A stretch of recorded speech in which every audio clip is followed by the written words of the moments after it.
Euzu billahi mineşşeytanirracim. Bismillahirrahmanirrahim. Subhaneke la ilme lena illa ma allamtana inneke entel alimul hakim. Subhaneke la fehme lena illa ma fehhemte lena inneke entel cevvedul kerim.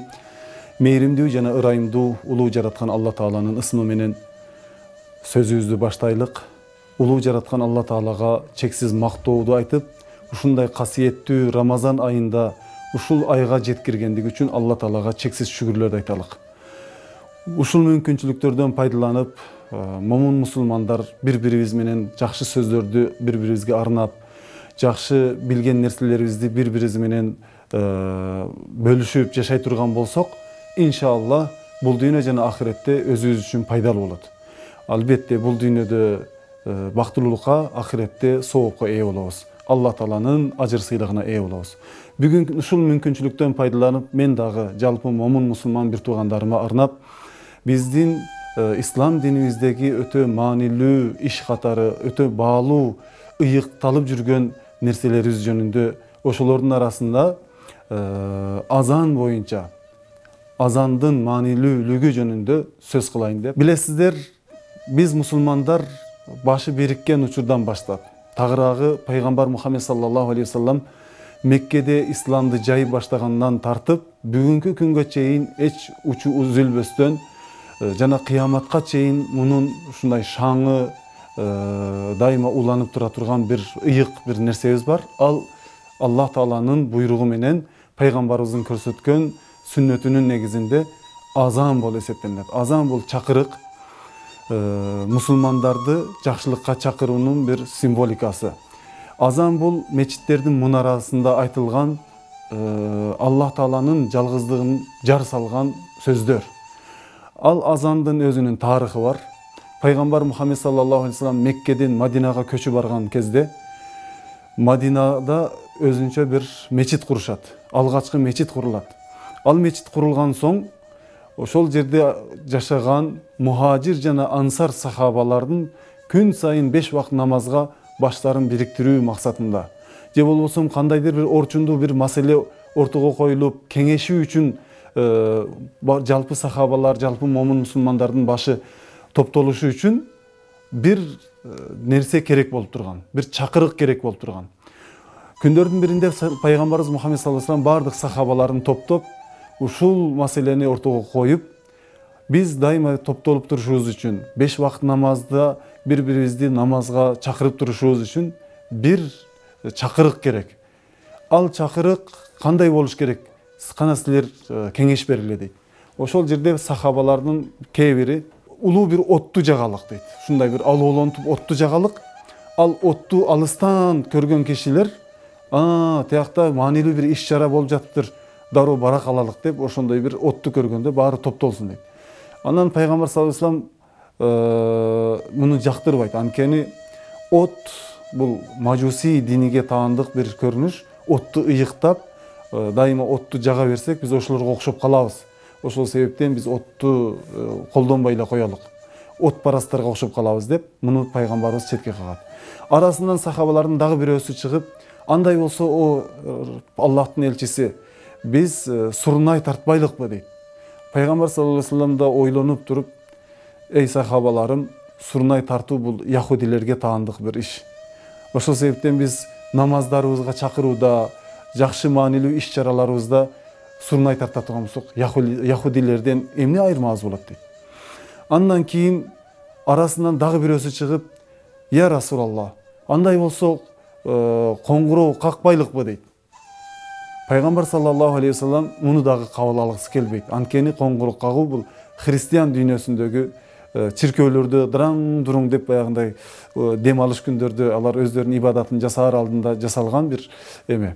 Ошол себептен муну дагы пайгамбар саллаллаху алейхи вассалам кабыл алгысы келбейт. Ошол күнү бул иш чара, бул кеңешме өз максатына жетпейт да, баары үйүнө тарап кетет.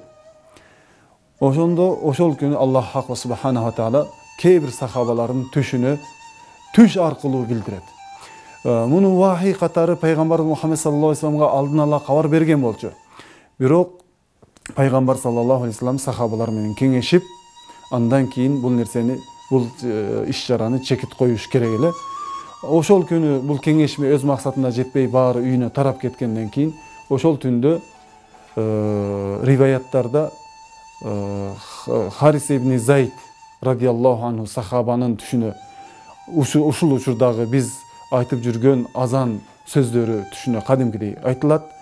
Ошол эле түш эч бир өзгөртүүсүз Азирети Умар радиаллаху анхунун да түшүнө кирген болот. Зайд ибн Харис радиаллаху анху ойгонуп, түшүнөн ойгонуп, анан пайгамбар саллаллаху алейхи вассаламга чуркап келип: "Я Расулаллах, мен түшүмдө ушундай бир түш көрдүм.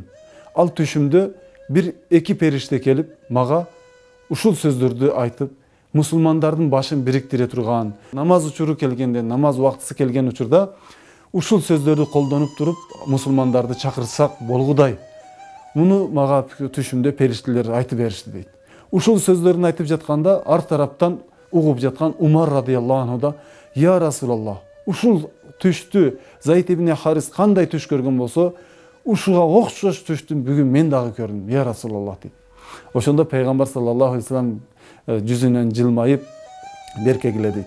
Анан кандай түш болду? Кана айтып бергилечи деген кезде Зайд ибн Хариса бүгүнкү күндөгү биз айткан азандын сөздөрү: Аллаху акбар, Аллаху акбар, Аллах улук, Аллах улук. Бул 4 жолу айтылат.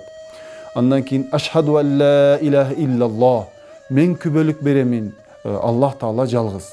Андан кийин дагы 2 жолу ашхаду анна Мухаммаdur Расулуллах, мен чын ыхластан күбөлүк беремин, Мухаммад пайгамбар Аллах Тааланын элчиси. Хайя алас сала, хайя алас сала, намазга келгиле, намазга келгиле. Хайя алал фалах, хайя алал фалах, кутулушка келгиле, кутулууга жеткиле деп 2 жолу айтылат.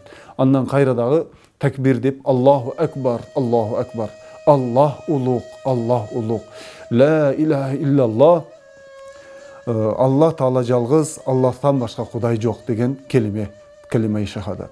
Бул азан сөздөрү.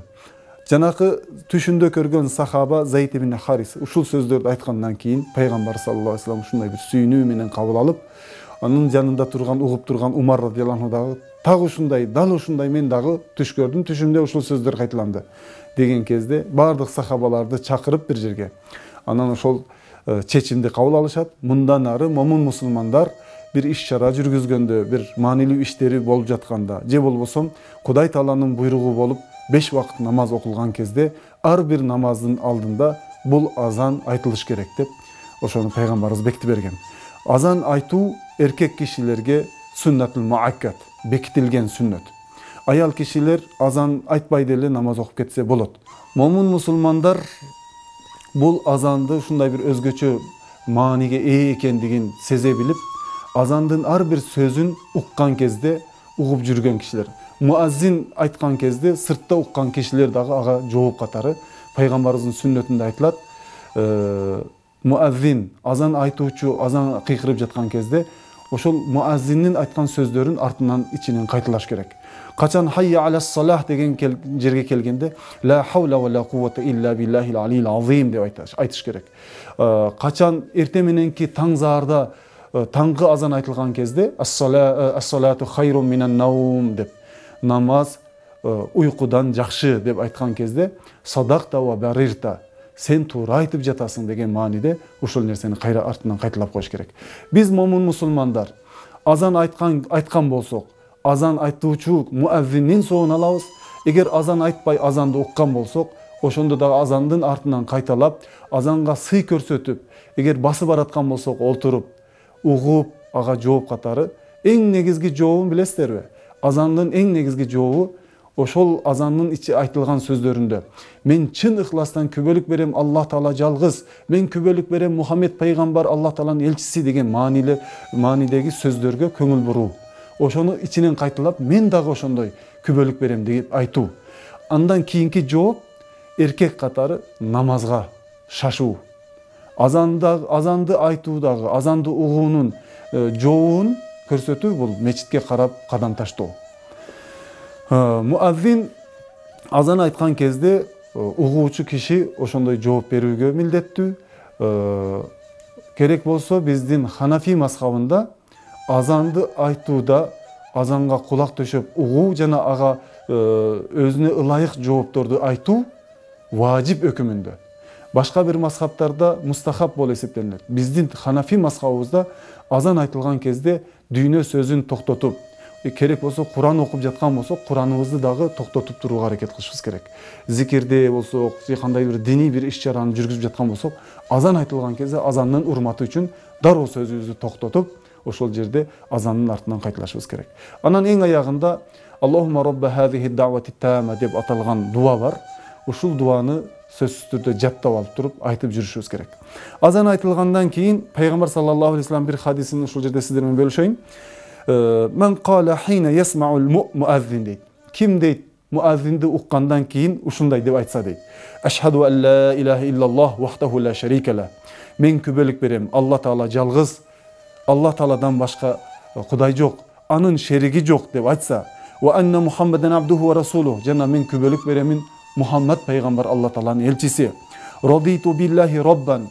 Мен Раб катары Аллах Тааланы, Кудай катары Алла Тааланы, жана пайгамбар катары Мухаммадты, ва би Мухаммадин расулан, ва бил ислами динан, дин катары исламды, пайгамбар катары Мухаммадты, Кудай катары Алла Тааламды чын ыхластан кабыл аламын, ушуга ыраазы болдум деп айта турган болсо, анын бардык өтмүштөгү күнөөлөрү кечирилет деп айтылат. Эми биз пендебиз. Билип билбей жасаган ката күнөөлөрү сөзсүз болот. Балагатка жеткенден баштап өмүрүбүз аласа бересе болуу учурунда болсун, же бирөөгө сөз айтууда болсун, же кыймыл аракетибизде, Кудай менен мамилебизде, же пенделер менен мамилебизде сөзсүз түрдө ката кемчиликтерди кетиребиз. Кемчиликтерибизди Алла Таала азанга көрсөткөн сый урматыбыздын урматына сөзсүз түрдө күнөөлөрүбүздү кечирет. Эми муаззин, азанчыга келе турган болсок, жашообузда кандай бактылуу инсандар бар? Ал бактылуу инсандарды Алла Таала өзү тандап, ошондой өзүнүн улуулугун даңктай турган сөздөрдү күн сайын 5 жолу кыйкырып жүргөн инсандар бар. Бул момун мусулмандарды исламга чакырган пайгамбар Мухаммед саллаллаху алейхи вассаламдын дааватын улантып жүргөн момун мусулмандар. Мына пайгамбар саллаллаху алейхи вассалам мындан 15 кылым мурда жашап өмүр кечирип өттү. Бирок пайгамбарыбыздын дааваты эч качан токтогон жок. Бүгүн дагы уланат, мындан кийин да уланат. Ошол пайгамбарыбыздын дааваттарынын бири бул азан. Пайгамбарыбыздын доорунан бүгүнкү күнгө чейин айтылып келген болсо, мындан кийин да айтылат. Ким ушул дааватты уланткан болсо, пайгамбарыбыздын мураскору болуп эсептелет. Ошондуктан пайгамбарыбыздын мураскору болуучу муаззиндердин өзгөчөлүгүнө бир токтолуп өтөлүк. Пайгамбарыбыздын хадистеринде айтылат, муаззин дейт, азан кыйкырган кезде шайтан жаа бою алыс качат дейт. Азандын үнү жетпеген жерге чейин качып кетет. Качан азан токтогон болсо, азан айтылып бүткөндө кайра келет дейт. Андан кийин коомат башталган кезде, кооматта айтылган жерде дароо шайтан качып кетет. Коомат айтылып бүткөндөн кийин намаз башталган кезде, намазда анан кийин шайтан кайра келип туруп, ар түрдүү шыбыштарды фысылдап, унутуп калган нерселерин эсине салып, намазда азгырууга аракет кылат дейт. Муаззин ушундай бир күчкө ээ, азан кыйкырган кезде шайтанды качырат. Аллах хак субхана таала ошол азаны аркылуу шайтанды качыртат. Муаззиндин ахиретте мойну узун болот деп айтылат. Мунун мааниси терең. Пайгамбарыбыз бир хадисте айтканда учкул сөздөрдү колдонуп, анын ичинде көптөгөн маани жатарын бизге аалымдарыбыз чечмелеп берет. Ошол муаззиндин, азанчынын мойну узун болот, бою узун болот деп айтканы ахиретте бардык нерсеге ийгиликке жетет, бийиктиктерге жетет, бейиштин туу чокусуна жетет деген маанилерди өз ичине камтыйт. Башка бир хадистеринде эгерде бир муаззин дейт 7 жыл бою тынбай дайыма азанчы болгон болсо дейт, мечитте азан кыйкырган болсо, ал кишинин бардык күнөөлөрү кечирилип, ал түп-түз бейишке кирет дейт. Ошол эле хадистер сыяктуу дагы бир хадисте бир муаззин дейт 12 жыл бою азан айткан болсо, ал киши үчүн бейиш важип болот дейт. Важип болот деген сөз, ал сөзсүз түрдө бейишке кирет деген сөз. Ошондуктан биз момун мусулмандар өзүбүздүн азаныбызды кадырлап, сыйлап, дайыма ушул азаныбыз менен жашашыбыз керек. Кыстырма катары ушул жерде дагы бир сөзүмдү айтып кетейин. Азыр күнүбүздө ушул азанга каршы болгон кишилер дагы жок эмес. Азандын үнүн уккусу келбеген кишилер дагы жок эмес. Мурдакы доордо дагы болгон, бүгүн дагы болуп келет, мындан кийин дагы болот. Акыйкат менен батыл дайыма күрөшөт. Чындык менен жалган дайыма күрөшөт. Ошол себептен анча-мынча каршы турган инсандарга маани бербей, ишибизди алдыга жылдырып кете берелик. Кудай таалам азаныбызды мечит мунараларыбыздан жаңырта берсин. Жаш өспүрүмдөр азанды угуп чоңоюшсун, үйлөрдүн ичине чейин азан үнү жаңырып турган болсун. Өзгөчө Рамазан айында азанды үнүн угуп ооз бекитебиз, азандын үнүн угуп оозубузду ачабыз. Баарыбыздын кармаган орозолорубуз кабыл болсун. Азан боюнча эми сөздүн учу башталды эле. Кудай буйрса, иншалла мүмкүнчүлүктөр болгон учурда дагы азан жөнүндө сөз кылууга дайыма даярбыз. Кудай таалам ар бирибизге ден соолук, узун өмүр, бакыт таалай берсин. Рахмат. Ассаламу алейкум ва рахматуллахи ва баракатух.